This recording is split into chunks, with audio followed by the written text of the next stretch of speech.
On today's show, we're reviewing the first episode of HBO's Watchmen, and then, of course, we are talking about that Rise of Skywalker trailer. Then we're gonna have a money conversation because, yeah, budget's gone wild for sure.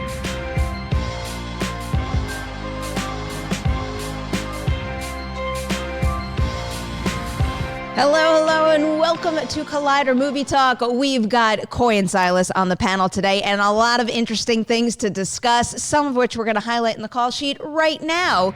Kicking it off with, those really expensive movies. The first one we're going to talk about here is Gemini Man, and apparently this could amount to a staggering loss of at least $75 million.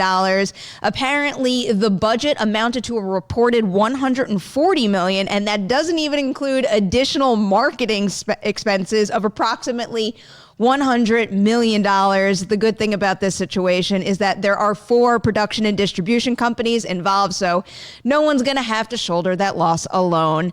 Similarly, even after opening up at number 1 at the box office last weekend, Maleficent Mistress of Evil could still be a loss for Disney in the end. This one had a budget of $185 million and a considerable marketing price tag. The movie's international gross of $117 million does help the situation, but between the hefty production budget and the marketing costs, it'll have to grab at least $475 million worldwide to break even, and that's almost the entire international gross of the 2014 original. Moving on over now to a Fantastic Beasts update. Oh, this movie's still happening. According to comicbook.com, while at LeakyCon, Fantastic Beasts star Dan Fogler revealed when Fantastic Beasts 3 is going to start filming. Here's what he said. "We haven't started filming yet. We start in February. Last we heard, J.K. Rowling, she's been writing furiously. Everyone was really happy with what she submitted, and we're all just waiting for the new script." And that's where we're at. Fantastic Beasts 3 is scheduled to arrive in theaters on November 12th. 2021. Moving on now, the Rise of Skywalker trailer. Do I have to tee this up for you at all? Hang tight. We are going to break this down on today's show. And similarly, we're going to dig into Watchmen Season 1, Episode 1 right here on the show. But before we get to that review, why don't you check out a little chat we had with Damon Lindelof. One of the things that I think makes the original Watchmen endure is that it was a complete story, beginning, middle, and end over the course of those 12 issues. And when I finished reading the 12th issue, of course I wanted more because I loved it so much, but I also felt like a sense of completedness, and I want the audience to have the same sense watching these 9 episodes. And this is spoiler free, which is that Jeremy Irons is sort of kind of in his own show inside of the show of Watchmen. Now they're on parallel tracks, and eventually those tracks will come smashing into one another. I promise that. But we shot all of Jeremy's work in Wales, and it needed to be completed before the weather turned. And so the first thing that we all wrote as writers were 9 episodes worth of material for Jeremy Irons. So we had to have a real plan in motion for how that would weave in with the other story, because we wrote all that and we shot that first up. And so before we wrote episode 2, we wrote all of Jeremy's work, episodes 2 through 9. You know, a big part of the original Watchmen and the way that I like to tell stories and watch stories is what's the pace at which you answer questions and resolve mysteries. And again, that's an imperfect science. I've learned over time that it's not an exact science. But so we knew the answers to a lot of the questions that the show is asking, but are we going to answer them in episode 6? Are we going to answer them in episode 8? Maybe we do this one in episode 7. But to answer your question, there's some stuff that could only happen in the finale. So I think that we knew more about how the season was going to end than we did about some of the things that were happening in the range of episodes, sort of like 5 through 8. All right, I have to introduce my panelists right now. Coy and Silas. Hi, guys. Hey. We've got a good lineup today. I got my voice back. I'm so part. relieved you're feeling better.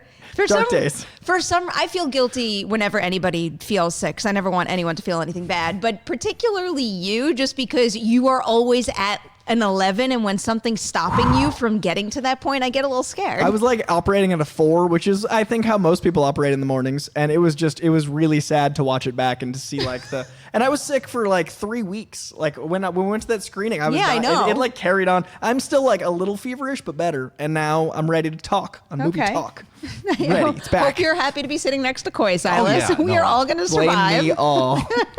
It's going to be fine. And in case anybody out there is wondering why we are reviewing Watchmen on this show, it's because, I mean, really, what content out there right now isn't cinematic? And it's also one of the hottest topics out there. Who knows how far this show could take HBO, especially after Game of Thrones came to an end. So it does feel important to get some coverage on Collider Movie Talk, on Collider Video. So you know what? We're going to review Watchmen, Season 1, Episode 1, right now. And I'm just going to start with the simple question, guys. What did you guys think? Did Episode 1 meet your hopes and expectations for this adaptation? I'm obsessed. I reread the entire series as I do at least once a year, but this case I had a reason to do it at the timing I did, which I love.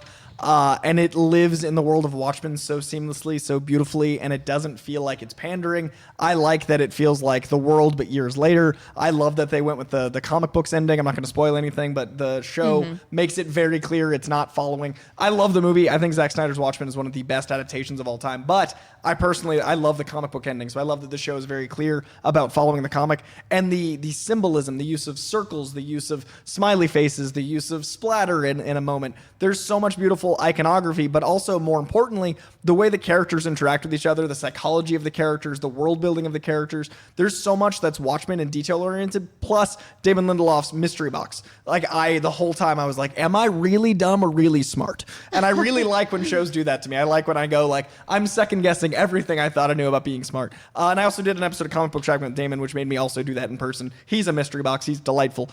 So the show was everything I wanted and more. I've seen the first 4 episodes. It only gets better. And Black Wall Street, I don't know how it's not a bigger topic. I knew about it beforehand because of it's a really big part of hip hop culture.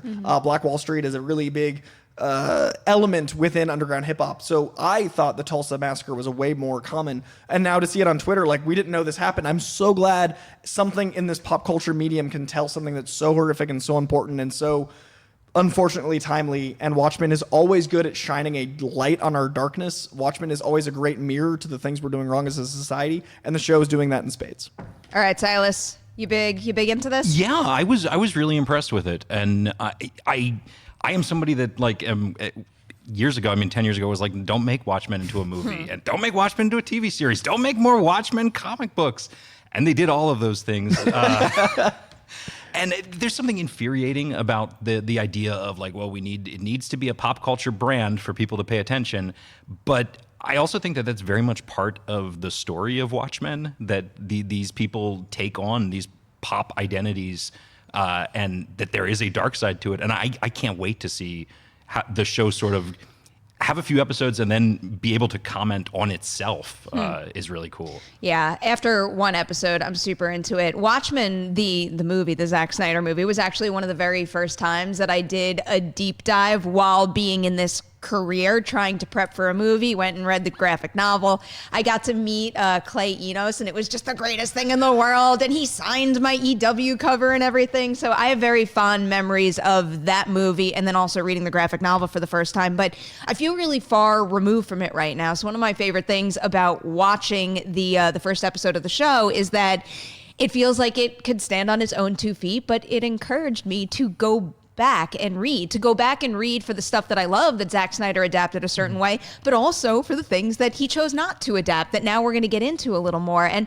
I think 2 of the most striking things, all right, 3, sorry, I'm going on and on. All right, 1, Regina King. Yeah, of course. Because she's incredible. I haven't seen as far into the show as you have, Coy, but I imagine she's going to become more and more of a powerhouse. Stays incredible. I had a feeling the visuals here are astonishingly good. You could look at almost every single frame of this and there's just so many layers to it. Everything is so perfectly orchestrated and there are so many little visual cues. Even being as far removed from the graphic novel as I am, there's so many little things that I spotted, and it's like, it's incredible how you could not think of something for 10 years and all of a sudden that light bulb goes off again and you're like, oh, gotta go revisit that now. Yeah. And the score. The score in this is just something else. Oh, I wish I had my notes here.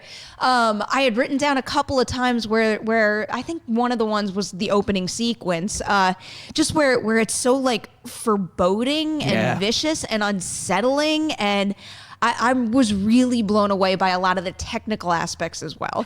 I also enjoyed, like you were talking of, how it reflects itself and how later on the show can reflect itself. I really liked some of the superhero iconography, like the use of the Superman myth with the young boy. Mm-hmm. Like he was a boy lost in a field, and that made me feel that way. And like I like that they have the hooded. I forget what the Hangman's character's name is right now. I like the use of the characters from the comic that we haven't really seen extrapolated out, but used so cleverly in the past. And it makes you feel like you're living in like side missions of Watchmen without feeling like you're betraying Alan Moore's original concept. And I've been so impressed with what Damon Lindelof has done because of how much he loves it. Like he credits this as informing a lot of his entire career, informing Lost, informing The Leftovers. So I was a little worried that he loved it so much it would just feel like what we'd already seen, but as a show. And instead, he took an entirely different take, an entirely different time, entirely different commentary, but it all feels important and timely and right. I didn't think we could really top some of the other shows we've had superhero stuff, but this has got to be in my top 5, and it might be number 1. It's so good. So after the explosive opening for the show, I think the stat was that it's HBO's biggest series premiere since Westworld. Yeah.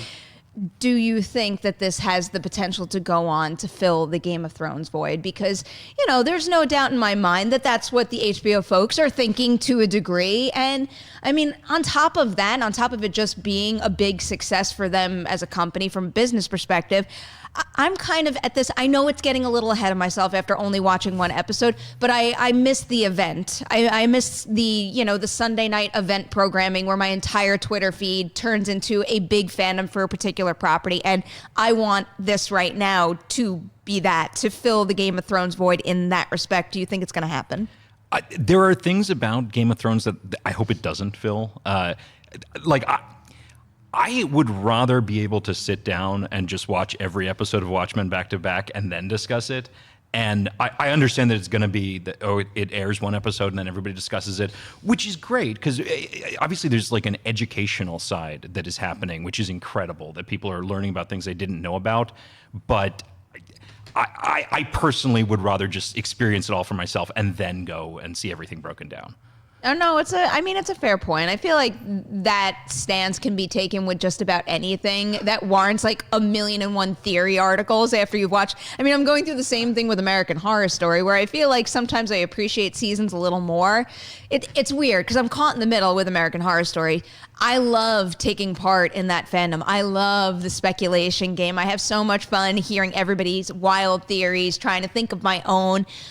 But I feel like a binge watch serves the content better when you take out all that mystery and I could just feel the flow of the story and all the things slowly being revealed. I think Watchmen, for me, having binged a little, I like the conversation. It's actually why I stopped at 4. I have 1 through 6, and I stopped at 4 for now because I want to what's the grand total? 9. 9. So I want to experience it week to week personally because I like the Sunday aspect of the giant swell. Like I watched Breaking Bad from the pilot, and it was really weird when all of a sudden when it went to Netflix, everyone was talking about it because it had been like this little secret. Like it was this strange little like we all had this show we all watched, and then the swelling of Twitter and Netflix. I want this personally to be the Game of Thrones for comic book fans because the fantasy folk have a different corner of Twitter than the comic folk. And I don't feel like we've had a non-binge comic book show to this level yet because Legion has its niche and all these other shows, but Netflix, you can watch it all at once and then you've got that conversation. It's been a while since we've had a week-to-week show. So I think that if there's going to be one, this is the move because this and Legion are really similar, but I feel like this is a little broader than Legion. I was thinking about this and thinking about the comic, and it's sort of, I'm not old enough to have read Watchmen on the newsstands and have experienced it over, I guess, an entire year as it came out. So when I think of Watchmen, I think of the graphic novel as a full 12 issues. Sure. So I am curious, somebody that did read Watchmen month to month, how that changes their interpretation. That's fair. Well, we're gonna, I don't know, maybe we will cover this again. Maybe at the end of the season or something, but leave the door open for all forms of storytelling, because that's our plan here on Collider Movie Talk. All right, guys, ready to move on to the next. This is a big story. It's like, where else do I start but just Star Wars: The Rise of Skywalker trailer, the final trailer, I believe. Did you like it? I mean, because we're all going to go see the movie. We didn't need another trailer to get us more hyped, but did this trailer do anything to make you even more excited for the final film? Yes and no. It's nice to have a reminder that the last film is coming. In a way, I almost wish the trailers had switched. I feel like the teaser trailer was more of a like, oh my God, what's going to happen in this one? Whereas this was like, oh yeah, there's another Star Wars coming, and I'm very much looking forward to this. It didn't move you. I think the thing that got me more so than anything wasn't, it's like this trailer didn't have a Palpatine reveal. It didn't have a Dark Rey reveal.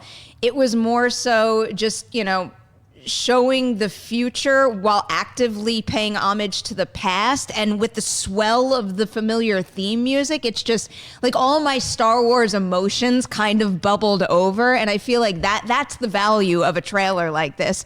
And that actually, I think it did up my excitement. I didn't think it could get any higher than it was, but I don't know. I walked away from watching the trailer the first, the second, the third, the fourth time, really like just feeling a lot. And I think that's a big accomplishment, in addition to maybe sparking a conversation with why are we getting Dark Rey or something like that. For me, the D23 footage was the most exciting footage we've had yet. The lightsaber moment was amongst my whoa of any Star Wars ever. So for me, it was really hard to follow that, but this did play to my nostalgia really well. The music, you can't hear if you're a movie fan, I think you can't hear Star Wars without at least feeling something. Yeah. So it was really cool to have that audaciously loud. I didn't watch it for an hour and a half after it dropped because I was waiting to watch it on my TV instead of my phone. So I was patient until I got home to watch it properly. And I'm so glad I did, because there's so much cinema in this trailer. There's so much power and bravado. And to be fair, I'm really excited for this lineage of Star Wars to end,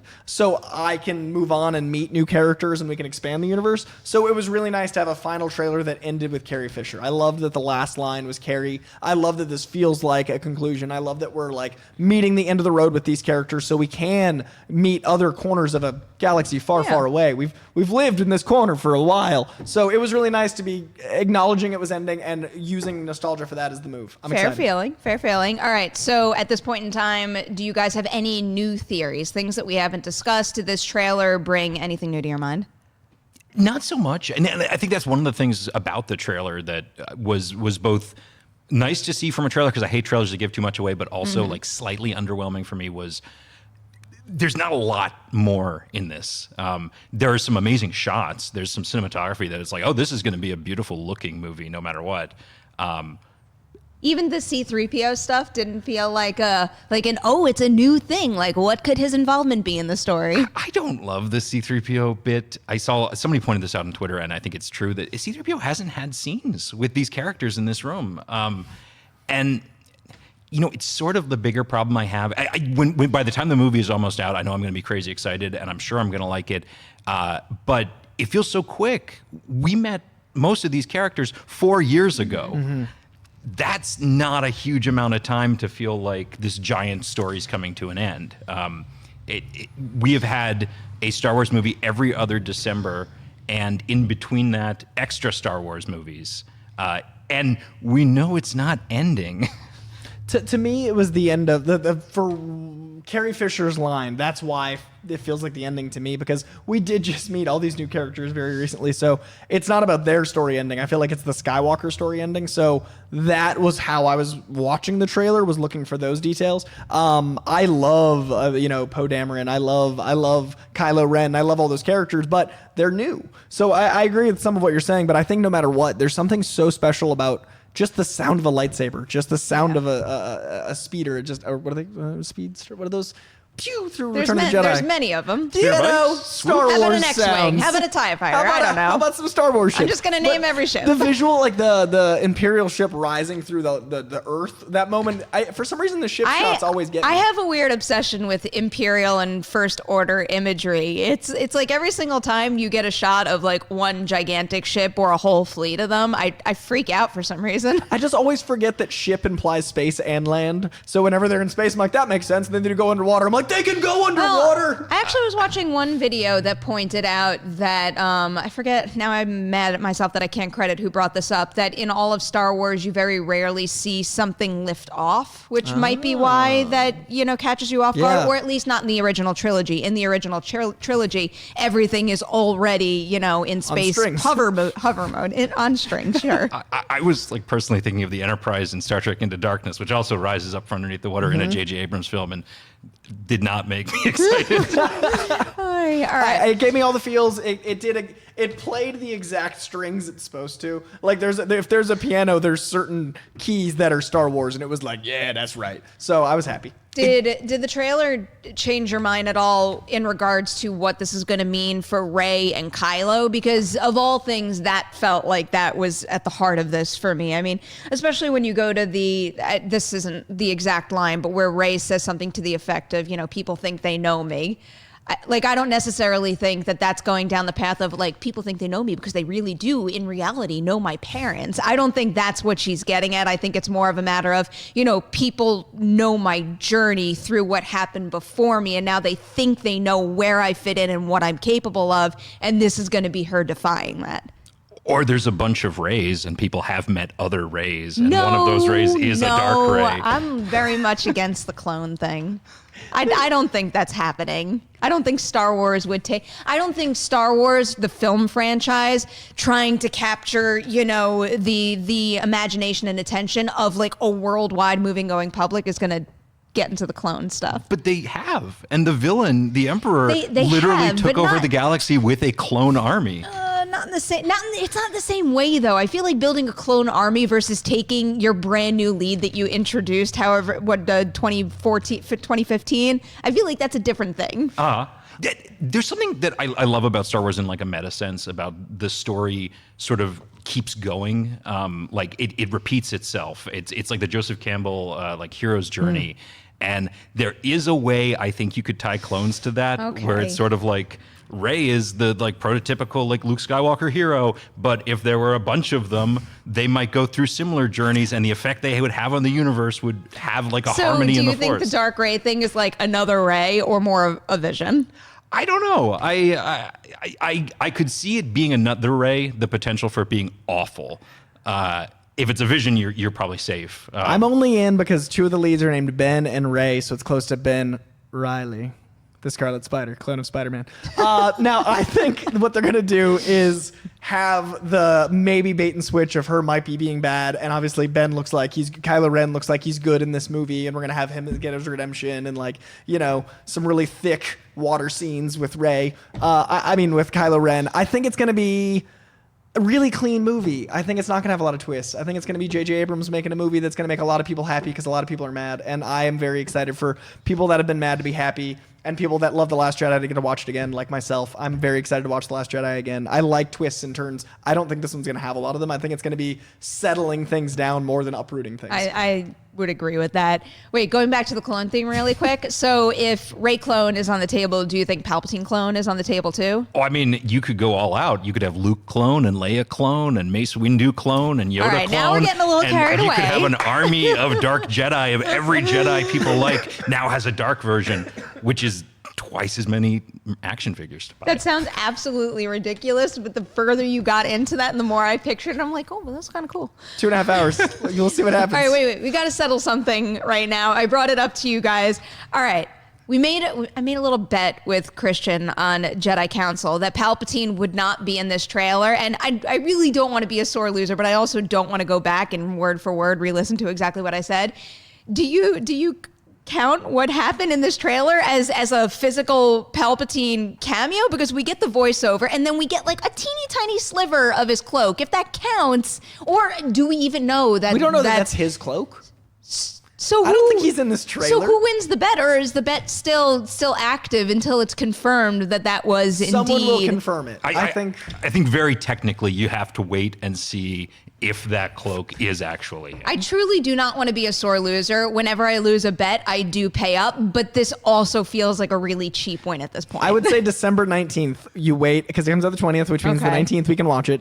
We look to what that cloak was, and if it was his cloak, then that's him being in the trailer. And I don't think a voice should count. So I think the cloak tells all. Well, part of the discussion was that I thought, if anything, a voice or something that insinuates his presence was going to be there, but we weren't going to see him in the flesh. We didn't? I don't know. I'm very hesitant to go back and start parsing through every word I said, but I'm glad to have had you weigh in. I know Don't worry, the internet's it's already been happening this morning, but I feel like too many people are giving him the win, and it doesn't feel like a real win to me. I would admit it if it did, but it doesn't feel right. I didn't see him in the trailer.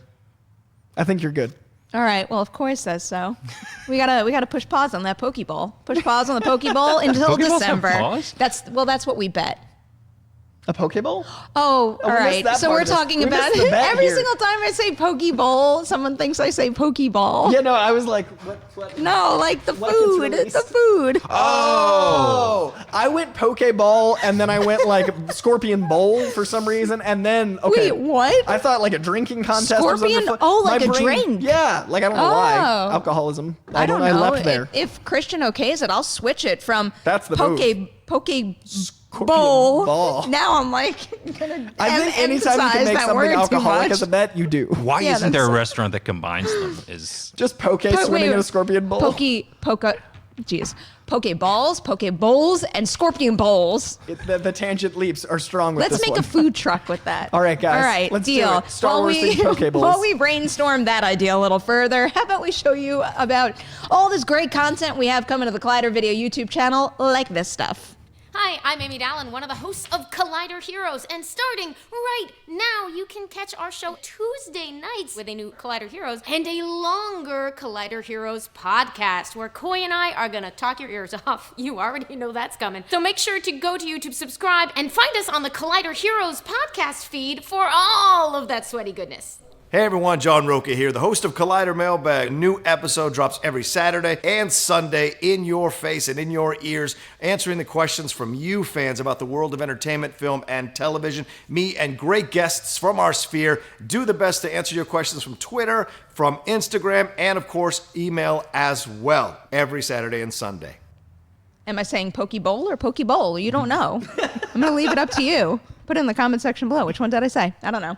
All right, let's talk about the next thing. Budgets. Big spending on movies. So as we teased earlier in the show, they spent a good deal of money on Maleficent, Mistress of Evil, and also Gemini Man. I think one of those movies is in better shape than the other as far as, getting into the black goes. But I kind of wanted to pose the bigger question of just in general, how much is too much to spend on a movie? Do you kind of, unless you're, let's say, maybe a huge DC, Marvel, or Star Wars movie, do you dig yourself such a big hole that the odds of getting out of it are so slim that it's not even worth spending all that money to begin with?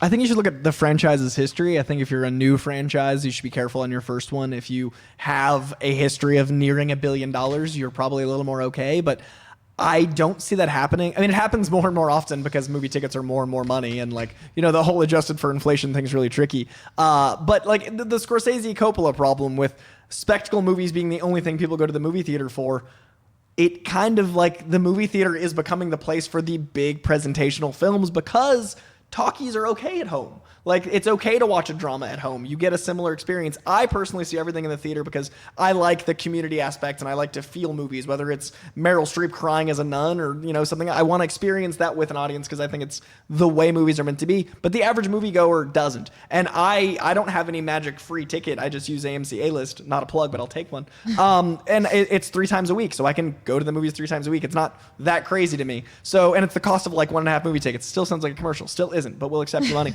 And I think that it makes sense to plan that way to see movies, but if more and more people aren't, then you have to plan when you make your budgets that more and more people aren't. If you're only seeing one movie a month, if you got to look at what else is coming out that month, you got to look at your franchise's history.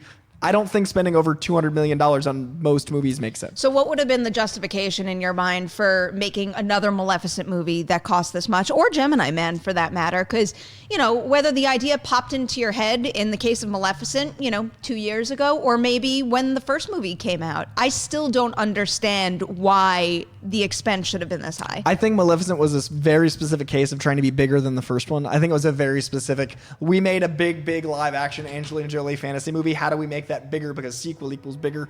And I think that's wrong. I think they could have, we've actually right before airing, we're talking about how, a fish out of water story would have been way more fun. The moments I liked in the movie most were her being like, and scaring children. That's a very inexpensive movie. That's just Angelina Jolie and horns. So I think that could have been something different, but I think when they wanted all the fae, they wanted to escalate the fantasy, they wanted to do all those things, they got carried away and it got bigger and bigger. Plus, Disney's gotten so many wins, I feel like they're just like, throw some money at it. Like, I'm not... What a bad precedent to Neither set. of them are worried about their own money. That makes me sad. Where do you stand on the Silas? Do you cap it at any specific point? I don't think there is an absolute, but I do think Maleficent is a perfect example of that movie probably would have been better with a lower budget. There's the weird Sonic the Hedgehog character subplot that just doesn't need to be there. He looks so expensive too. She? She? Was it a she? she? Yeah, she. Yeah, because she... I misgendered Sonic. Spoiler, I'm sorry. she gets with Baby Groot. Oh, I thought that was a gay couple. No, I didn't read it that way. Oh, well, I one don't of know. these ways is progressive. But yeah, it should have been do Father of the Bride, but in this world. So the charm of that movie is Angelina Jolie and Michelle Pfeiffer playing off one another, and you don't need this epic Game of Thrones style battles. It just, the humanity of it works. Mm-hmm. I'm torn because the epic Game of Thrones battles, I kind of liked some of that.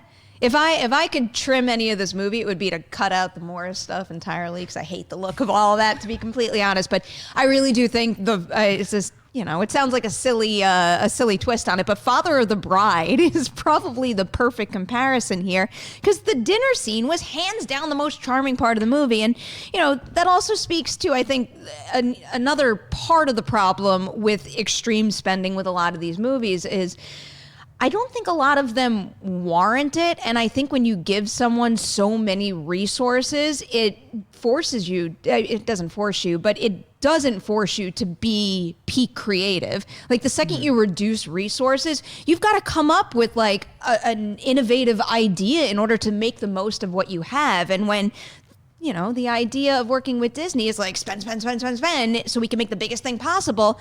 I don't know. I feel like in the end that does hurt things, with some exceptions. Let's say in Avengers Endgame, I think that's a case where the only way you could bring all those characters together and conclude or, semi-conclude that story is with all the money in the world, because some of those set pieces cost an insane amount to produce. But I feel like the same with Gemini Man, though, which is another example of trickiness, is that movie inherently by its nature requires technology that's expensive. But that movie, what it's trying to do is expensive. But going back to what you said earlier, that movie doesn't have a proven franchise That's at the its trickiness. back. I feel like that's the point where you got to sit and think. You need to use your crystal ball and see into the future and say X, Y, and Z proves that this is going to work. Whereas with Gemini Man, look at a lot of the high frame rate stuff Ang Lee has pursued recently. Mm-hmm. His last few movies were not especially well received, and they didn't make a lot of money. And even though Will Smith is the title character ×2 in this movie, even look at some of his last releases that aren't tied to a Disney animated classic. I think the writing was all over the wall with Gemini Man, that unless that movie was, an epic best picture contender that everybody across the board loved, I think that movie was going to be a box office failure. I also think that Ang Lee, when he does contained character dramas, is a little stronger than when he does the Hulk. I'll take Brokeback over the Hulk, and I think most people prove that with how they watch those movies. So I think it's a really tricky thing to give Ang Lee and Will Smith, who are both trying to find their way back, a movie that requires that kind of budget. So I'd agree on Gemini Man that that's not the movie to do it with, except for the movie's technical prowess needing the money. So I don't know what I'd say as far as the studio goes, because you look at Mr. 4th of July and Oscar winner Ang Lee, and they want to make a movie that takes a lot of tech. I'm like, here's a barrel of money. I see what happened. I don't know if there's an answer. I know it's not this simple, but just sit down and make a list of pros and cons. Even when I look at Maleficent, think about how much money the first Maleficent made. It made $70 million.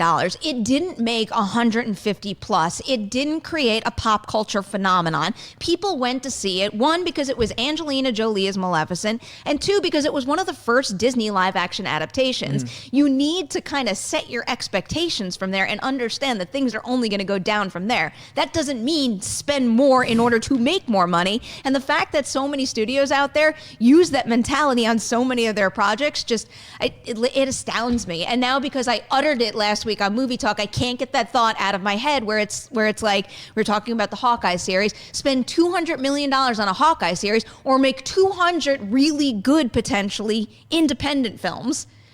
Like, I don't know how much you can make a $1 million film anymore. Like I could see. Oh, you can. I can't. But No, I think actually, I think you probably. give me a million. Yeah, I can make I some feel stuff. like we've tossed around enough story ideas. There's some here, ideas yeah. I got. Hollywood, AMC A-list. No, but I think the problem is inherently that everyone's expectation for these big spectacle films is only growing. I think Maleficent's strength is the Rick Baker makeup, not in the mores. Like, I agree with you. I think its strength is in the practical, but the way that kids today want their movies is just so big and so vibrant that we lose a lot of the heart. I think it's the complete opposite. I think that that's what the studios are thinking, and I think they're undervaluing how smart their audiences are. I think deep down, what gets people into the theaters, yeah, maybe it is a spectacle, but a spectacle is not going to work without strong characters and heart and a decent story. I totally agree. And that's legs, though. Like, I think that movies make more money over time once they're good. Name one movie that came out this year that coasted on spectacle alone, even though, the heart or the core of the story sucked.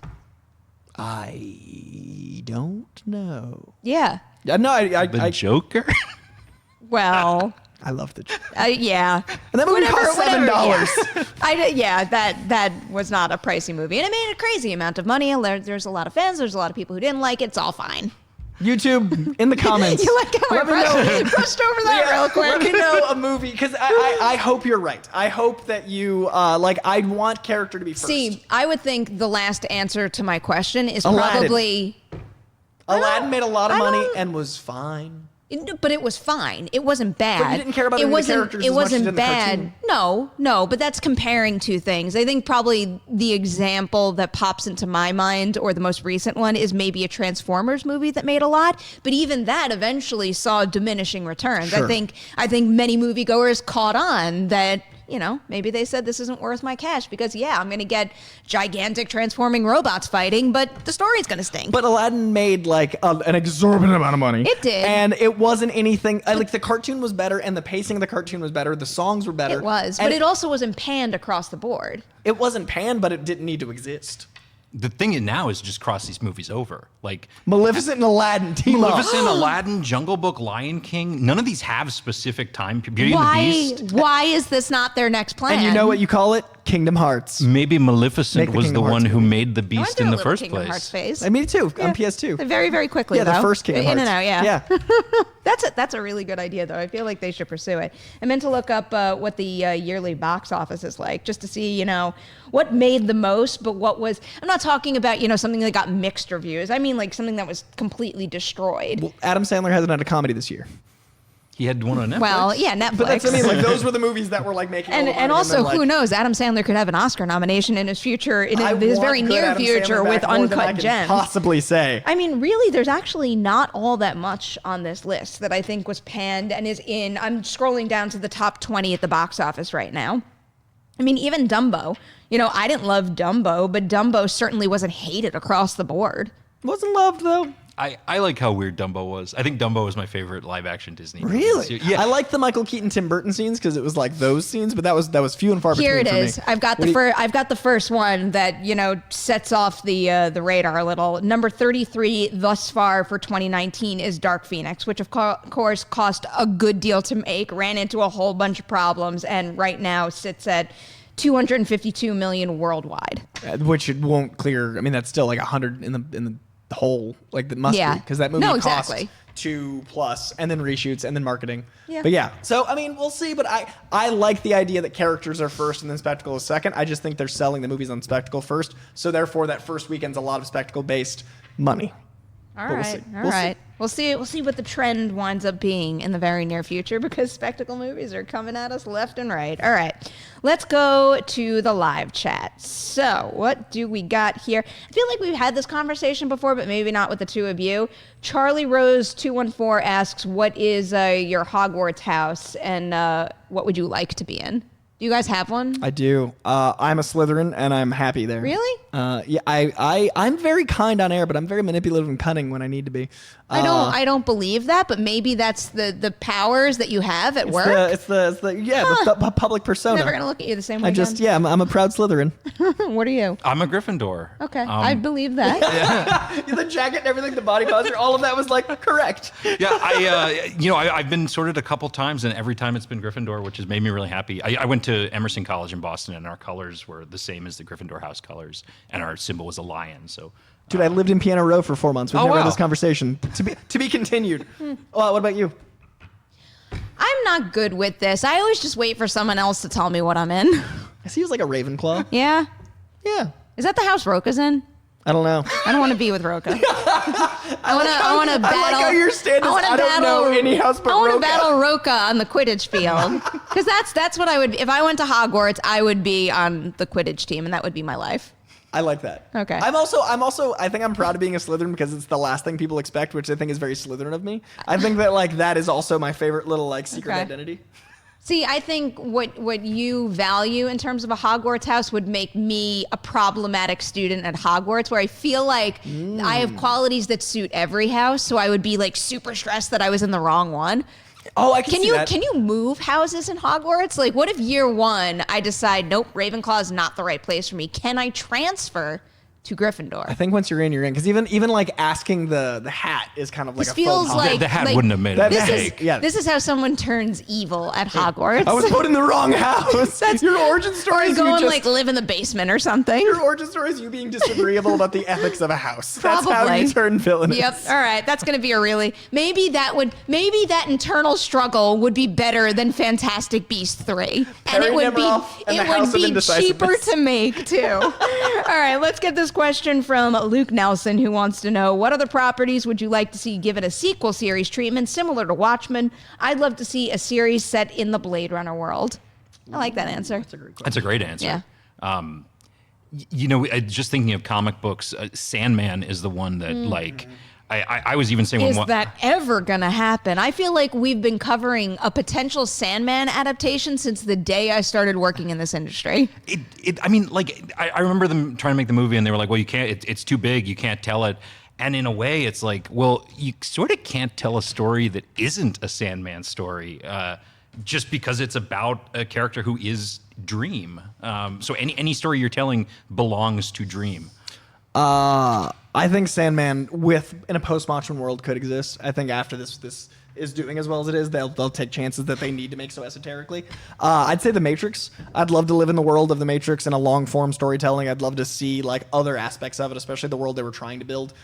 They definitely, Matrix Reloaded and Revolutions didn't stick the landing, but I liked the ideas in there.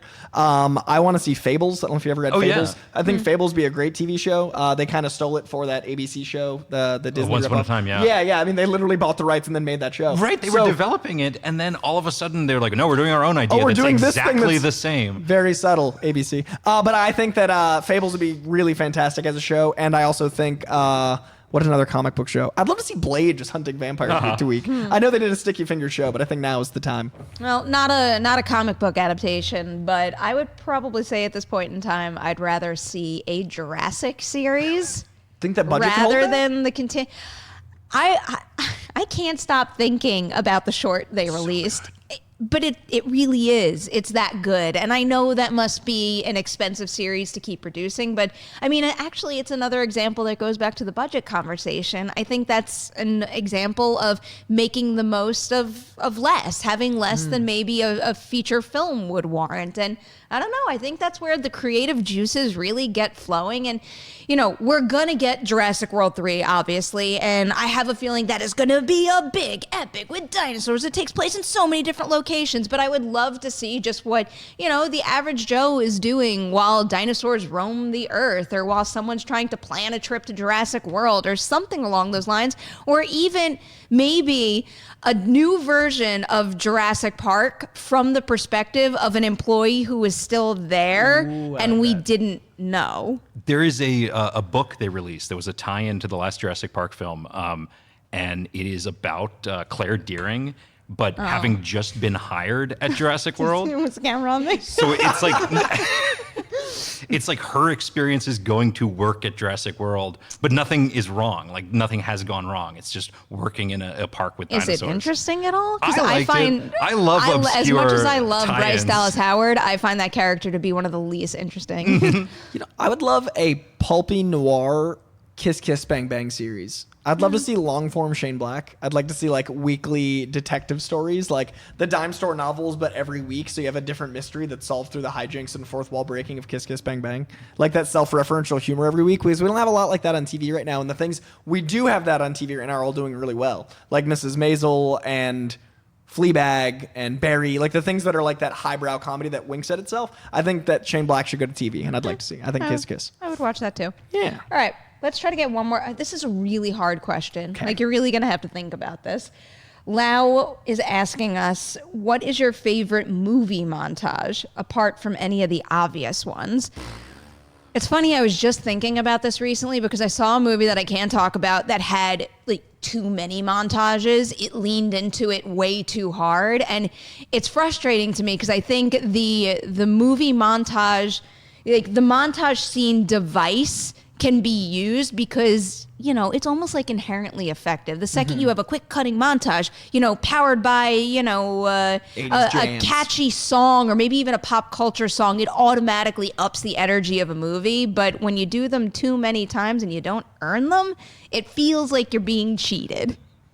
Let's see if somebody in a couple of weeks can backtrack and figure out what movie I'm talking about.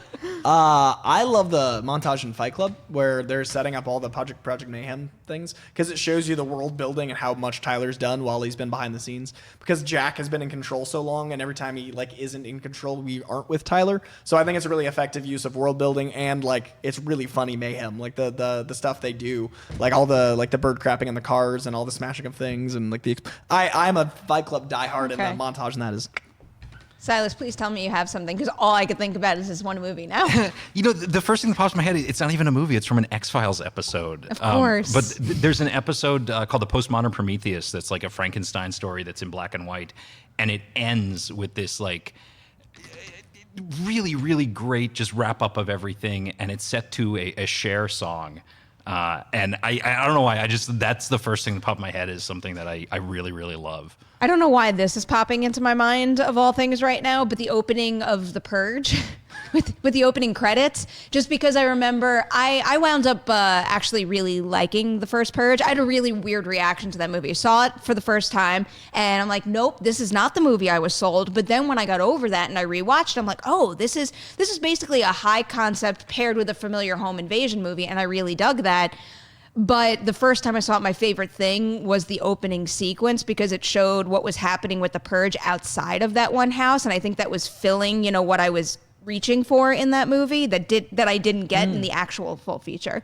I don't know why that just popped in my head, though. You know what also had an amazing opening montage was Watchmen. Valerian. I got so excited about that. Watchmen, hands down, one of my favorite opening title sequences of all time. Oh, when the first Watchmen came out, they released those credits online, and I really wanted to New hear York it. Comic Con 2009. I'll never forget it. It's stunning. I really wanted to hear it with the Bob Dylan song that's from the comics, Desolation Row. So I was like, oh, I'll put it in Final Cut and I'll edit it real quick. And I found myself just making little tweaks, and I stayed up an entire night just to re-edit that footage to fit the Bob Dylan song. Do you still have it? Somewhere, yeah. Okay. I'll find it. It's a horrible movie, but you guys just said a comic book movie and a very comic-y movie, French comic book movie. X-Men Origins Wolverine is the opening montage of that is the best part of that whole movie, when they're going through the different wars, and it's Sabretooth and Wolverine fighting side by side, very Watchmen-like. That entire montage is perfect, and then the movie happens after. But that montage is great. I was going to say Valerian. It's like, yeah, that's- okay, I wait, didn't know if I I was actually saying said it that's or I got distracted. Yeah, but Valerian, French. I totally agree. Yeah. French comic, and it's a brilliant montage. Recently, El Camino's. Did you guys see El Camino? Oh, yeah. The montage where he's looking for the money. Okay. Is beautiful because it's like that mouse house thing where they zoom Yeah, out. where and they it's make you- it's like yeah. Oh, it's beautiful. from overhead. Yeah, and that's a really unique montage where you have like all the frenetic energy of like. That's a that good hunt. example. I think that montage I feel is like great. I'm going to be thinking about this question for Yeah, a this week. is a great and then, question. like, it's like, oh, there's so many I didn't I'm think not of. going to be able to do any of my work today because that's all That I'm going to be montage. thinking about. Yeah. I mean, it's the South Park, the montage song in the South Park movie. Was that? That wasn't an episode. Never mind. No, but they used it again in Team America. Okay. They took it from an episode. They did it first in a South Park episode, then they used the same montage I used to song. love I South love a Park good when I was a montage. kid, and then I didn't keep up with it. Every time it's on, though, I can't shut it off. It's been really good this Really? season. Yeah. All right. Maybe it's time I jump back in, but there's so much stuff to watch. I have to keep up with Watchmen, and I have to continue my Succession binge watch. That's my plan. I hope you guys have wonderful plans ahead of you for today. I just finished The Office Oh, did you really? for the first time. I watched the finale last night. So I That's a caught lot up to watch. it was a lot It's a of lot to TV. watch. It's going off the air. It's going off Netflix. Had to finish it before the end of the year. The Office is real good TV, guys. What have you Spoiler binged? alert. What have I binged? Oh, yeah, well, so I spent this weekend actually listening to a Star Wars audio novel, the Count Dooku Jedi Lost or something. It's like a Star Wars book that they made specifically as an audio novel. So it's characters acting out, and I just put it on Saturday and sort of just listened to it straight through. And it's like 6 hours. Maybe I'll cue that up next. Everyone out there knows how I feel about audiobooks. I love them, and I have a lot more time running ahead of me, so I need more to listen to. Have you heard Nick Offerman's Paddle Your Own Canoe? No. Okay, Nick Offerman wrote a self-help book by way of autobiography and comedy book. It is a book Nick Offerman wrote about being your own person and finding your own gumption and like doing all these things. And it's a book about his life that like inspires you to be better and do more by building your own canoe. And the audiobook is voiced by Nick Offerman. And that's actually how I found The Office, because I discovered Nick Offerman, the author, because a friend of mine worked with him and said, I worked with this great guy, Nick Offerman. He wrote this book, found the book. Then I watched Parks and Rec. He talks about Parks and Rec in it all the time. Enjoyed Parks and Rec. Realized, hey, I'm Chris Traeger. What a crazy thing to find a character that's exactly me. Heard that was very similar to The Office, then watched The Office next. So I just finished my 2-year-long run from reading the book and then finishing The Office in reverse pop culture order. I might have the same story to tell. It's a good 'Cause journey. Now I kind of want to cue both of these up. I highly recommend it. Read the book, watch Parks and Rec, then watch The Okay. Office. It's And now you amazing. got to go back to the British office. And now I got to go British Office, Oh, boy. all from reading a piece of literature. And then we never saw Coy again. Guys, thank you so much for spending your morning with us. Adam in the booth, Dorian in the live chat, thank you so much as always. And another thanks to everybody out there watching. But you know what? If you want a real wholehearted thanks, you're going to like and share this episode of Movie Talk. And you're also going to head on over to Collider Live because they go live at 10 a.m. Pacific. You don't want to miss their show as well. And you don't want to miss Movie Talk tomorrow, right back here, 9 a.m. Pacific. I'll see you then.